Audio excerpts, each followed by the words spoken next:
We have a very special guest with us for our series today, Climate, this morning. For a decade, actor Bonnie Wright took on, of course, the spellbinding role of Ginny Weasley in the Harry Potter series. Well, now Bonnie is a fierce advocate for climate justice and protecting our environment. And she's got a new book out titled Go Gently, Actionable Steps to Nurture Yourself and the Planet. It's out today. It's out today. Hey, good morning. Today's the big day. It's so exciting, and I think, you know, it's so overwhelming to think of overhauling everything when it comes to trying to save the planet. But you say simple steps go a long way. How does that work? Yeah, I think often we can be so overwhelmed by the magnitude of the crisis. We don't really know where to approach it. And I think we're all sometimes can be scared to get it wrong or do the wrong thing. And so my book is kind of looking at this more gentle approach so it can be more accessible and obtainable. It's good. Yeah, and I think the small acts can make you realize, well, they can connect you to the big things. They can bring it down to a scale you understand. So you understand, like, this connects to a waste management system or composting connects to the earth. So micro ways to have a macro effect, in other words. Well, let's start with like a little recycling 101. I think, you know, we all like to think we're recycling the right way, but apparently, maybe not. I think a lot of us aren't. So aluminum and steel. Sure, yeah. Should they go into the recycling bin? So aluminium is one of like the first ever materials that was recycled, so it actually fits the true definition of recycling because it will be turned into another soda can. And you saying aluminium is just so Yeah, I had to think about it for a second. Aluminum, yeah. So this one is definitely a great thing to recycle. Okay, like, and cans. And same with steel cans, same idea. Just make sure you give them a rinse out before you put them in the recycling. What about the mixed materials, like something that's like part paper, part plastic? That's quite a struggle of a material because basically, you know, this may look like paper, but on the inside there's actually a plastic coating. So that when it gets to a paper mill where paper is usually recycled, it's hard to separate and break down. And in some cases where some mills are able to recycle and separate it, it does still mean that plastic that's separated has to go to landfill. So what do you do? Waste still creates. Unfortunately, most of the time, this has to end up in your landfill waste. I know that. And so like a paper cup, I mean, you know, there isn't many other ways you can buy ice cream, but for a coffee cup, there's an easy solution, which is, you know, bringing your reusable coffee cup. It's true. Okay. And before we move on to the next station, these common plastic items. Yeah, so plastic is a huge topic. There's many different types of plastic. We've obviously got this kind of hard plastic, the plastic water bottle, PET.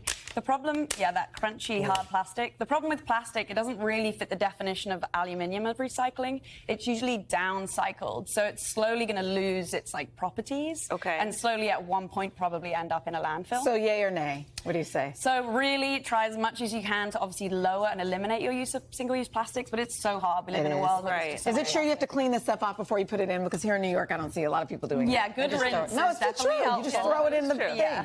Okay, so what is this? Yeah, so similar to kind of talking about, you know, reusable coffee cups, disposable like face cloth wipes we use to remove makeup. Do I need to stop doing that? Well, the unfortunate thing is that they usually take about 100 years to decompose. Oh no! Oh no! Yeah, they will last longer than our own lifetime. Yeah.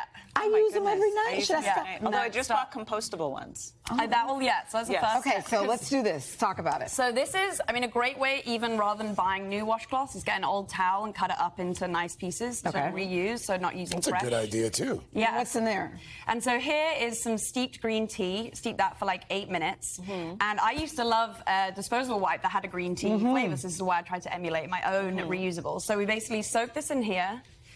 And then we put it in a container like I have here. And I like to keep mine in the fridge, they're nice and cooling. And so, this is just a great, I mean, even if you don't like green tea, just the idea of using... And that doesn't get funky in there? That's what I wonder. No, I use them within the week. I wouldn't go past that. I wouldn't make fresh ones. But I mean, just using reusable, machine washable cloths. Then you wash them and then start over. And does it cleanse? Your skin looks great. So like in the morning or at night, you just use this and it's cooling and it cleanses? Yeah, I use that. And then I also use as like a face wash sometimes if I got like heavy eye makeup.